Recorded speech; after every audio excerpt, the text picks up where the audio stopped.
For 2 years, I thought I was living a real-life romance novel. I was the head of product design at a rising tech startup, working alongside my boyfriend Julian, our charismatic CEO. We were engaged, madly in love, and on the verge of landing a $50 million buyout deal. Enter Maya. Maya was hired as our new chief marketing officer.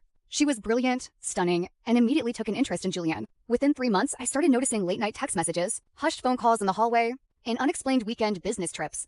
When I finally confronted Julian, he didn't even deny it. He looked me dead in the eye and said, "Maya understands the grand vision of this company better than you do. We're over." Heartbroken, humiliated, and stripped of my equity, I was forced out of the company 2 weeks before the acquisition was finalized. I moved across the country, blocked them both, and tried to rebuild my life from scratch. 3 years later, the truth finally caught up. I got an unexpected phone call from a federal prosecutor.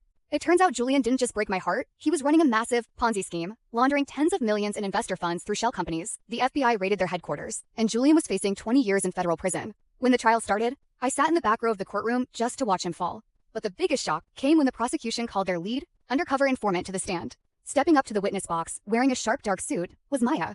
Maya was never a corporate marketer. She was an elite undercover forensic investigator hired privately by the board's venture capitalists who suspected Julian was stealing funds years ago. She had fabricated her entire personality, flirted with Julian, and intentionally staged the fake affair to get close enough to clone his encrypted hard drives and track his illegal offshore accounts. As Julian sat at the defense table, completely pale and realizing his entire life was a lie, Maya glanced over at the gallery. She caught my eye, gave a subtle, respectful nod, and pulled out the primary piece of evidence, a digital drive containing every transaction Julian made, including the fraudulent documents he used to steal my equity. Julian was sentenced to 18 years. And thanks to Maya's investigation, the court restored every penny of my stolen shares, making me a multimillionaire. He thought he played both of us, but he was just the target.